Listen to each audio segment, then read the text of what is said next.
वंदे मातरम। आप देख रहे हैं नेटवर्क 10, साथ आपके मैं हूं मनीषा शर्मा। झारखंड के मुख्यमंत्री हेमंत सोरेन दुमका पहुंच गए हैं। बताते चले कि सीएम कल दुमका के गांधी मैदान में गणतंत्र दिवस समारोह में शामिल होंगे।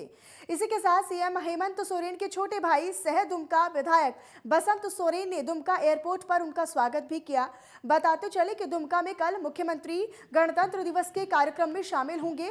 इस दौरान कई घोषणाएं भी वो कर सकते हैं। मुख्यमंत्री कल दुमका से गरीबों को पेट्रोल में सब्सिडी देने की योजना का भी शुभारंभ करेंगे, जिसकी तैयारियां कर ली गई हैं। गणतंत्र दिवस पर सुरक्षा को देखते हुए दुमका के नक्सल प्रभावित क्षेत्रों में पुलिस की पैनी नजर बनी हुई है। इन सभी इलाकों में नक्सलियों से जुड़ी हर गतिविधियों पर नजर रखी जा रही है। आपको ये भी जानकारी दे दें कि मुख्यमंत्री हेमंत सोरेन राज्य की उप राजधानी दुमका के गांधी मैदान में आयोजित होने वाले गणतंत्र दिवस समारोह में शिरकत करने पहुंचेंगे, जहां पर सीएम यहां पर ध्वजारोहण कर परेड की सलामी लेंगे।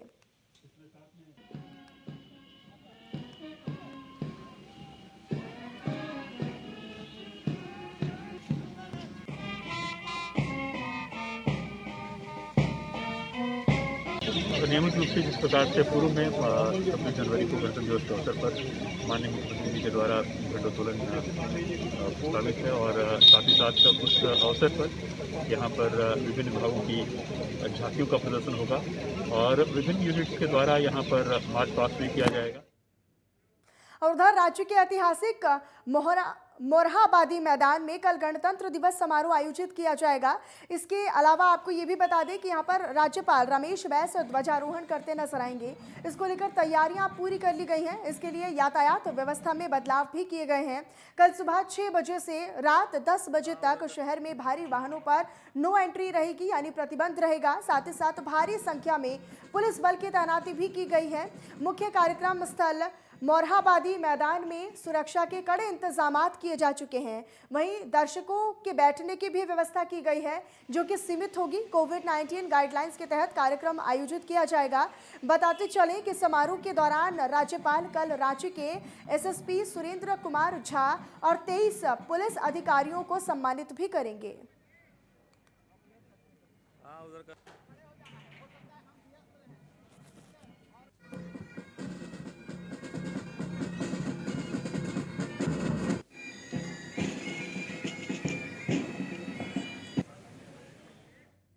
कांग्रेस प्रदेश के पूर्व प्रभारी आरपीएन सिंह के बीजेपी में शामिल हो जाने को लेकर बीजेपी प्रदेश अध्यक्ष दीपक प्रकाश ने बधाई दी है। दरअसल उन्होंने ये कहा है कि बीजेपी के विकास कार्य और संगठनात्मक सोच से प्रभावित होकर आरपीएन सिंह ने बीजेपी का दामन थामा है। इसके लिए पूरे प्रदेश की तरफ से उन्हें बहुत बहुत बधाई।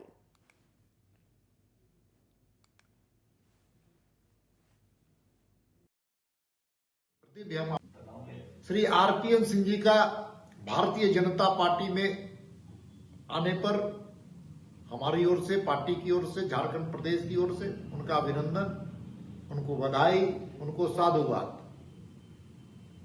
उन्होंने प्रधानमंत्री जी के नेतृत्व के प्रति, उनके कामों के प्रति, उनके उपलब्धियों के प्रति जो आस्था व्यक्त किया है, उसके प्रति भी हम आभार व्यक्त करते हैं। और साथ में भारतीय जनता पार्टी के नेतृत्वकर्ता श्रीमान जगत प्रकाश नड्डा जी के प्रति जो उन्होंने सम्मान और विश्वास व्यक्त किया है, उसके प्रति भी हम आभार व्यक्त करते हैं। और मुझे विश्वास है कि जो भारत की जनता ने तय किया है कांग्रेस मुक्त भारत, उन सपनों को साकार करने में ये उनका पार्टी में, भारतीय जनता पार्टी में, परिवार में आना एक बड़ा कदम है। और वहीं झारखंड से कांग्रेस प्रभारी आरपीएन सिंह के कांग्रेस छोड़ने पर झारखंड कांग्रेस में बयानबाजी का दौर भी अब शुरू हो चुका है। और इसी क्रम में कांग्रेस नेता आलोक दुबे ने ये कहा कि आरपीएन सिंह के रहते झारखंड में कांग्रेस संगठन कभी भी मजबूत नहीं हुई और न आगे बढ़ पाई। आलोक दुबे ने यह भी कहा कि आरपीएन सिंह अगर प्रभारी ना होते तो 2019 के विधानसभा चुनाव में कांग्रेस और भी अच्छा प्रदर्शन करती और ज्यादा सीटें लेकर आती। उन्होंने इस दौरान ये भी कहा कि आरपीएन सिंह ने झारखंड में सिर्फ और सिर्फ गुटबाजी का काम किया है, जिसके चलते प्रदेश में 4 प्रदेश अध्यक्ष पार्टी छोड़कर जा चुके हैं। देखिए, पिछले कई महीने से ये चर्चा चल रही थी कि वो भाजपा में जाएंगे और सच मानिए तो उनके वजह से पार्टी को बहुत नुकसान हुआ। 2019 के चुनाव के दौरान भी वो कहा करते थे कि 4-5 सीटों से ज्यादा कांग्रेस को नहीं आए। कांग्रेस का जनाधार कहाँ है इस राज्य में? अगर आप लोग 4-5 सीट भी पूरा मिल करके गठबंधन ले आए तो बहुत बड़ी बात है। लेकिन देखिए, हम अच्छा किए, और अगर ये आदमी 2019 के चुनाव में नहीं होते तो हम और अच्छा करते। नंबर 1, आप सब जानते हैं, पूरा झारखंड जानता है कि किस प्रकार वो कांग्रेस जनों को अपमानित किया। देश भर में आज राष्ट्रीय मतदाता दिवस मनाया गया, जहां झारखंड के रांची में राज्यपाल रमेश बैस ने आज राष्ट्रीय मतदाता दिवस के खास मौके पर मतदाताओं को जागरूक करने के लिए राजभवन में पदाधिकारियों और कर्मियों को शपथ भी दिलाई।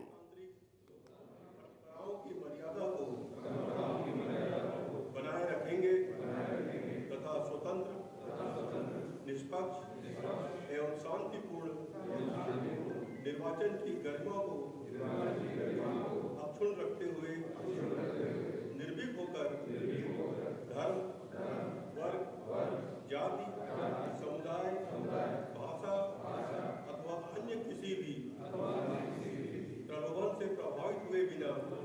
तो राष्ट्रीय मतदाता दिवस आज पूरे जगह पर मनाया गया, पूरे देश में मनाया गया। राज्यपाल ने पदाधिकारियों को भी शपथ दिलाई कि किस तरीके से मतदानों को आगे बढ़ाया जाए, मतदाताओं को मतदान के लिए, उनके मताधिकार के प्रयोग के लिए उन्हें जागरूक किया जाए। बनाए रखेंगे तथा स्वतंत्र, निष्पक्ष एवं शांतिपूर्ण निर्वाचन की गरिमा को अक्षुण्ण रखते हुए निर्भीक होकर धर्म। तो आज राष्ट्रीय मतदाता दिवस है, जिसको लेकर रांची के राज्यपाल ने पदाधिकारियों को और कर्मियों को शपथ भी दिलाई। प्रलोभन से प्रभावित हुए बिना सभी निर्वाचनों में अपने मताधिकार का प्रयोग करें। अपनी पूर्ण आस्था रखते हुए यह शपथ लेते हैं कि हम अपने देश की लोकतांत्रिक परंपराओं की मर्यादा। मुख्यमंत्री हेमंत सोरेन ने आज दुमका के राजभवन में आम जनता से अपनी परेशानियों और समस्याओं को सुना। दरअसल लोगों ने सरकार के द्वारा जनहित में किए जा रहे कार्यों के लिए मुख्यमंत्री की सराहना और तारीफ भी की। लोगों ने इस दौरान ये कहा कि सरकार द्वारा संचालित कल्याणकारी योजनाओं का लाभ उन्हें मिल रहा है। मुख्यमंत्री हेमंत सोरेन ने लोगों को आश्वासन और भरोसा भी दिया कि उनकी जो भी समस्याएं हैं, परेशानियां हैं, उनका जल्द से जल्द निस्तारण भी किया जाएगा। इसी दिशा में उन्होंने उपस्थित अधिकारियों को भी आवश्यक दिशा निर्देश दिए। मुख्यमंत्री ने लोगों को गणतंत्र दिवस की बधाई और शुभकामनाएं भी इस दौरान दी।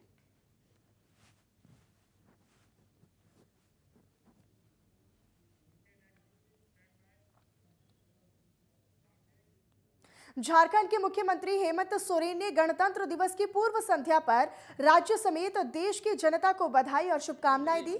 बताते चले कि दुमका में सीएम हेमंत सोरेन ने इस दौरान ये कहा कि आजाद भारत के बाद से लेकर अब तक देश और देश की जनता के लिए गणतंत्र दिवस की काफी महत्वता है और इसकी काफी प्रमुखता भी है। सीएम ने इस दौरान ये भी कहा कि गणतंत्र दिवस देश को जाति, धर्म से ऊपर उठकर एकता और समानता का संदेश देता है। देशवासी अपने वजूद रखते हैं तब तक के लिए इस दिन का महत्व। देखिए, ये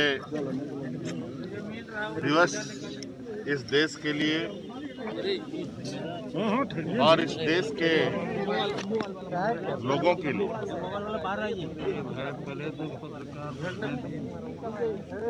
देश आजाद होने के बाद से अब तक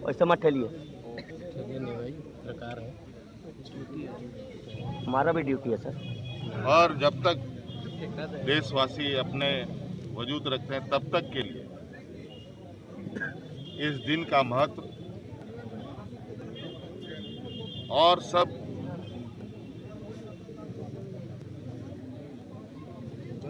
जात मजहब से अलग हटकर, ऊपर हटकर मायने रखता है। गणतंत्र दिवस की शुभ अवसर पर मैं देशवासियों को, अपने झारखंड वासियों को ढेर सारी शुभकामनाएं देता हूं। और वहीं दूसरी तरफ झारखंड प्रदेश कांग्रेस कमेटी के प्रभारी आरपीएन सिंह ने पार्टी के प्राथमिक सदस्यता से इस्तीफा दे दिया है। दरअसल उनके इस्तीफे के बाद कांग्रेस स्टेट हेड क्वार्टर के गेट पर आज जमकर आतिशबाजी भी की गई। दरअसल आरपीएन सिंह के खिलाफ कांग्रेस का एक गुट लगातार विरोध प्रदर्शन करता रहा, तो आतिशबाजी कर जश्न भी मनाया गया। इस दौरान आपको बताते चले कि आज ही आरपीएन सिंह ने कांग्रेस का दामन छोड़कर बीजेपी का दामन थामा है।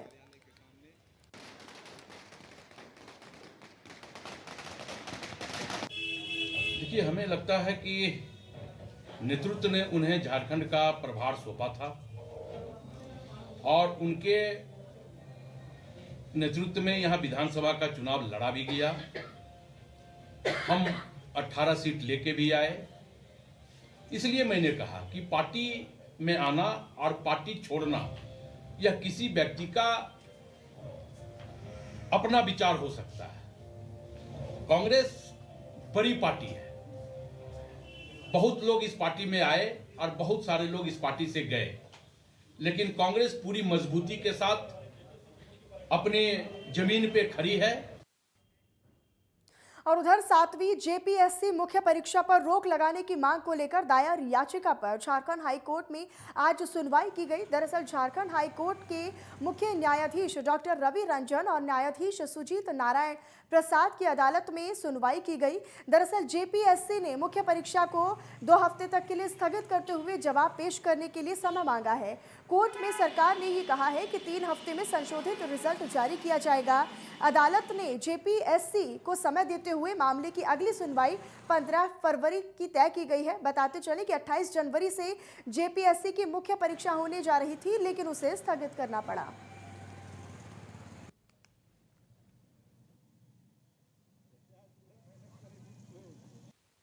सातवीं जेपीएससी परीक्षा परिणाम को लेकर दायर एलपीए याचिका पर आज झारखंड उच्च न्यायालय में माननीय मुख्य न्यायमूर्ति डॉक्टर रवि रंजन एवं न्यायमूर्ति सुजीत नारायण प्रसाद की खंडपीठ में सुनवाई हुई। माननीय खंडपीठ के समक्ष जेपीएससी के द्वारा यह स्वीकार किया गया है कि इसमें कुछ खामियां हैं, जिसमें कुछ संशोधित रिजल्ट प्रकाशित करने का समय की मांग की गई कि 2 सप्ताह के भीतर संशोधित रिजल्ट प्रकाशित कर लिया जाएगा। उसके बाद जेपीएससी के द्वारा यह बताया गया कि संशोधित रिजल्ट आने के बाद मुख्य परीक्षा ली जाएगी। माननीय खंडपीठ के द्वारा किसी भी प्रकार से परीक्षा पर रोक लगाने से इनकार कर दिया गया है। ऑल इंडिया कांग्रेस कमेटी के महासचिव अविनाश पांडे को झारखंड कांग्रेस का नया प्रभारी बना दिया गया है। बताते चले कि आरपीएन सिंह के बीजेपी में शामिल हो जाने के बाद तारिक अनवर, उमंग सिंघार समेत कई नामों पर चर्चा भी की गई, लेकिन हालांकि कांग्रेस कमेटी ने अविनाश पांडे को ही नया प्रभारी नियुक्त किया है।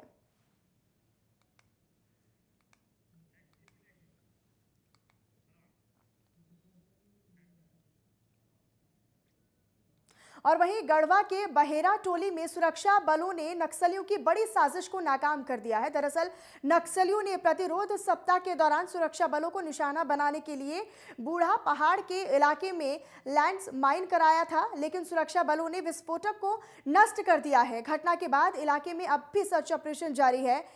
बताते चले कि पलामू डीआईजी ने ये बताया कि पुलिस और सीआरपीएफ ने संयुक्त रूप से अभियान चलाया था और इसी दौरान कच्ची सड़क पर टिफिन बम मिला, जिसे डिफ्यूज कर दिया गया है।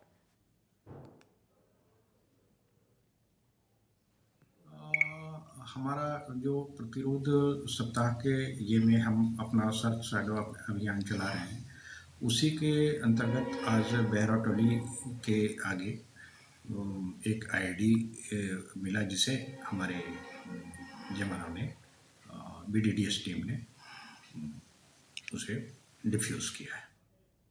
और चलिए वक्त एक छोटे से ब्रेक का हो चला है, आप बने रहिए नेटवर्क 10 के साथ।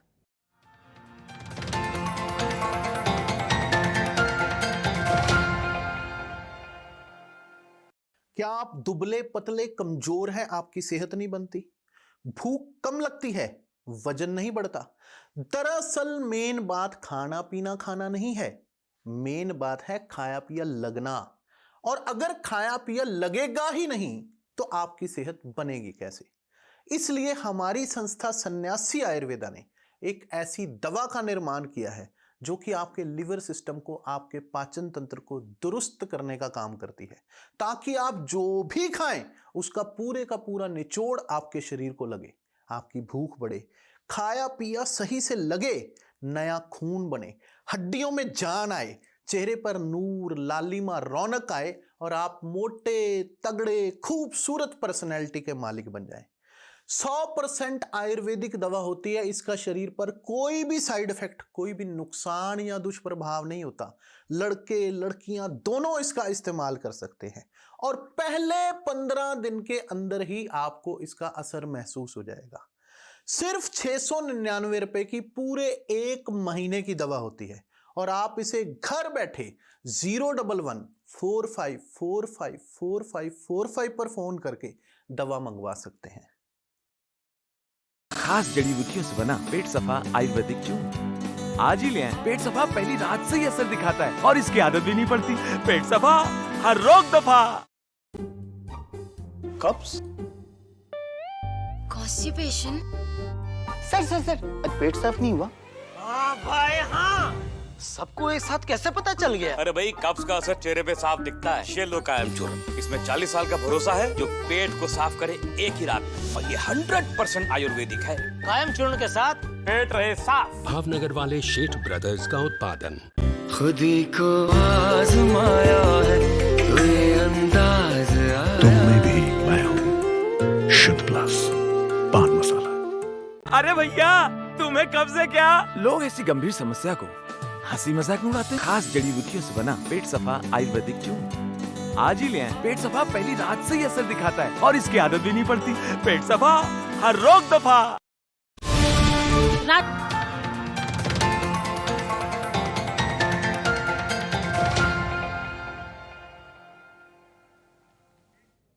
और चलिए ब्रेक के बाद एक बार फिर से आप सभी का स्वागत है। बुलेटिन में रुक करेंगे कुछ और खबरों की तरफ। रेलवे भर्ती बोर्ड के एनटीपीसी रिजल्ट को लेकर उम्मीदवारों ने रिजल्ट में गड़बड़ी का बड़ा आरोप लगाते हुए आंदोलन शुरू कर दिया है। दरअसल आंदोलन का असर आज नालंदा में भी देखने को मिला, जहां पर बिहार शरीफ रेलवे स्टेशन पर सैकड़ों उम्मीदवार पहुंच गए और रेल ट्रैक को जाम कर दिया।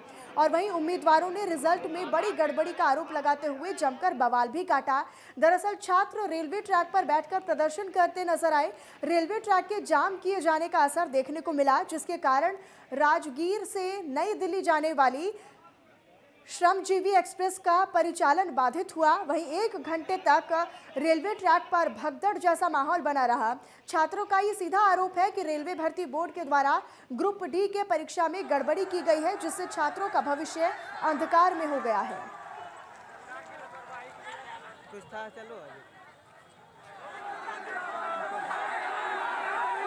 परेशानी सर यही है कि जो बताइए अब एग्जाम मान लेता है प्रवेश ग्रुप डी का हुआ है, तो उसमें बताइए कल नोटिस निकाला गया है कि CBT 2 भी लिया जाएगा। तो बताइए जो कि मान ले और तो और कोचिंग CBT 2 मतलब NTPC का जो रिजल्ट दिया है उसमें भी गड़बड़ हो। जैसे सर देखिए एग्जाम्पल देते हैं, मेरा सर पैसे रहा मार्क था 67, ठीक, नॉर्मलाइज करके बताइए 63 कर दिया। और किसी का जबकि सेम डेट में ही उसका बताइए नॉर्मलाइज सेम नेगेटिव भी बराबर है, तो उसका बताइए 84 कर दिया। बताइए कैसे नॉर्मलाइज है?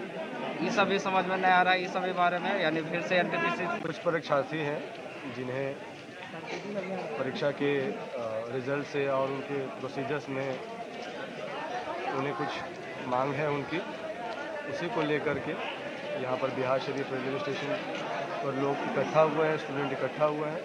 उन लोगों से बातचीत जारी है और उनकी डेलीगेशन से बातचीत की गई है और और वहीं उत्तर प्रदेश में जेडीयू को एक भी सीट नहीं मिली, जिसके बाद जेडीयू के राष्ट्रीय अध्यक्ष ललन सिंह ने अपने ही पूर्व राष्ट्रीय अध्यक्ष केंद्रीय मंत्री आरसीपी सिंह पर ठीकरा फोड़ दिया है। दरअसल अब इन पर जमकर सियासत होने लगी है। बताते चले कि आरजेडी के प्रदेश प्रवक्ता मृत्युंजय तिवारी ने जेडीयू पर करारा हमला करते हुए ये कहा कि यहाँ कुछ भी ठीक नहीं है, आगे देखते रहिए, आने वाले समय में जेडीयू पूरी तरीके से 2 भागों में बंटती नजर आएगी। आरसीपी सिंह ने और ललन सिंह में और उन्होंने साफ तौर पर ये कहा कि विशेष राज्य दर्जा की जो मांग करेगी हम उनके साथ हैं। अगर जेडीयू साथ आकर विशेष राज्य दर्जा की मांग करती है तो हम निश्चित तौर पर जेडीयू को समर्थन देने के लिए भी तैयार हैं। देखिए, बीजेपी के खेल में फंस गई जेडीयू। बीजेपी ने कर दिया खेल, उत्तर प्रदेश में गठबंधन करने में जेडीयू हो गई फेल। अब जेडीयू के राष्ट्रीय अध्यक्ष आरसीपी सिंह जी के ऊपर सारा दोष दे रहे हैं। आरसीपी सिंह जी अब जेडीयू के हुए कहाँ, ये उनको भी नहीं पता चल रहा है, वो तो बीजेपी के हो गए।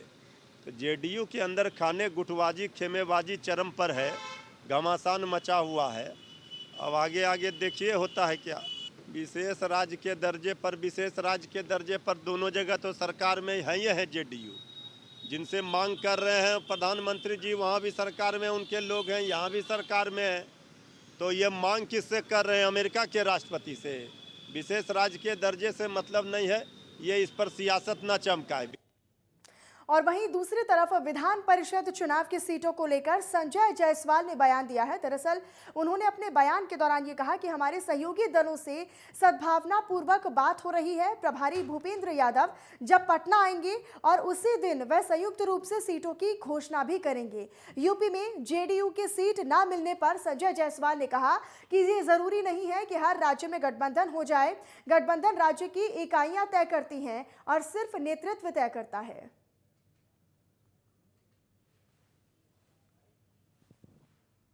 श्री भूपेंद्र यादव जी पटना आएंगे और उस दिन वह संयुक्त रूप से सीटों की घोषणा करेंगे। हर प्रदेश अपनी एक इकाई है और हर प्रदेश में खुद तय होता है कि किन दलों के साथ गठबंधन करना है, किन दलों के साथ गठबंधन नहीं करना है। यह उस प्रदेश की इकाई और राष्ट्रीय नेतृत्व का अधिकार है। हर दल से हर प्रदेश में गठबंधन हो, न पहले कभी ऐसा हुआ है, न भविष्य में कभी ऐसा होगा। जहाँ जैसी ज़रूरत होती है और वहाँ के प्रदेश नेतृत्व को जैसी आवश्यकता महसूस होती है, गठबंधन उस हिसाब से होता है। और चलिए फिलहाल इसी के साथ इस बुलेटिन में इतना ही। देश और दुनिया की तमाम और खबरों के लिए आप बने रहिएगा नेटवर्क 10 के साथ। जय हिंद।